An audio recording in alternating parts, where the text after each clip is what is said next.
Türkmen halkının milli lideri, Türkmenistan'ın halk maslahatynyň başlygy Gahrman Arkadagymyz Türk kompaniýalarynyň ýol başçylary bilen duşdy. Işeýurlar Gahrman Arkadagymyzy doglan güni bilen gutladylar. Gahrman Arkadagymyz ilki bilen Çalk Holding kompaniýalary toparynyň dolanjylar geňeşiniň ýol başçysy Ahmet Çalygy kabul etdi. Işeýur wagt tap kabul eden üçin tüýsürekden uşalyk bildirip, Gahrman Arkadagymyzy doglan güni bilen şeýlegem Tebitde deň taýy bolmadyk Arkadag şäheriniň açylmagynyň 2 ýyllyk münasibeti tüýsürekden gutlap, berk jan saglyk, udak we bagtyar ömür, amuma adamdat ähmiýetli başlangyçlarynyň hemişe arawaçlyklara beslenmegine arzu etdi. Şeýlegem Işeýur Türk Respublikasynyň prezidentiniň Gahrman Arkadagymyza hemde hormaty prezidenti bize iýeren meherli salamyny getirdi. Işeýur ata watan Türkmenistanyna ähli urlarda gazanýan uly üstünlikleri goňýanyny aýtdy. Hemde ýetilýän bilen sepkitleriň Gahrman Arkadagymyň başlangyçlarynyň hormaty prezidentimizin başçylygyny arawaçlyklara beslenýänliginiň aýdyň subutnamasy bolup durýanyny bellidi. Bilinçýäli Gahrman Arkadagymyň başlangyçlary bilen Türkmenistanyna ägir tuly tasamalar durmuşa geçirildi. Tebitde deň taýy bolmadyk Arkadag akylly şäkeri munyň aýdyň misalydyr. Häzirki wagtda Gahrman Arkadagymyň başyna başlan biýik işlerini Arkadagy Gahrman serdarymyz münasip dowam edýär.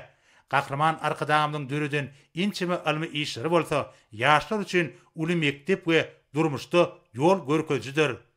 Türkmen halkynyň milli lideri hoşnýetli sözler we gutlalar üçin minnetdarlyk bildirip, dostlukly ýurdun prezidentine ingo arzuwlaryny beýan etdi. Gahrman Arkadagymyz garaşdyrlygyň ilkinji ýyllaryndan başlan Türk dost soňunlyk gatnaşyklarynyň bir näçe ugurlarda, şol sanyna energetika, dok mesenagaty, gurulşyk we beýleki pogdoklarda üstünlikli alınıp barlýanyny bellädi.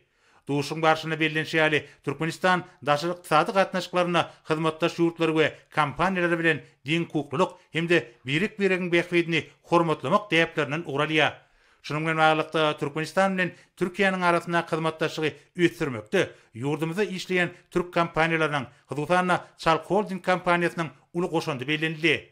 Häzirki wagtda bir kompaniýa tenagat we durmuş maksatly bir näçe mühim deskanyň gurulşygyna işin gatnaşýar. Gahrman Arkadagymyz kompaniýanyň ýurdumyzyň energetika puwdugyny we saglyk gurulşygyny alyp barýan işleriniň mühim ähmiýetini belläp, Türkmenistanyň bilelikde amal aşyrylýan tasamalarda alymy taýdan esaslandyrılan çemeleşmeleri, innowasion tehnologiýalary we ykdysat taýdan netijeli çözgütleri giňden gollaýanyny aýtdy. Şunun bilen baglykda Gahrman Arkadagymyz Çalk Holding kompaniýasynyň täze tehnologiýalary we öňüňçiligi ýokary enjamlary ornaşdyrmak arkaly Türkmenistanyna döwlet hemde tebit ähmiýetli tasamalary amala aşyrmakda mundan meýlekde netijeli işleri geçirjekdigine bir ynam bildirdi.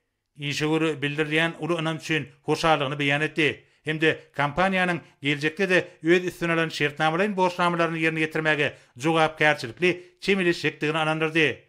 Duşun ahyrynda Türkmen halkynyň milli lideri, Türkmenistanyň halk maslahatynyň başlygy Gahrman Arkadagymyz we Çalk Holding kompaniýalary toparynyň dolanjylar geňeşiniň başlygy birik-birige berip jan saglyk, arawaçlyk alyp barýan işlerine uly üstünlikleri arzu etdiler.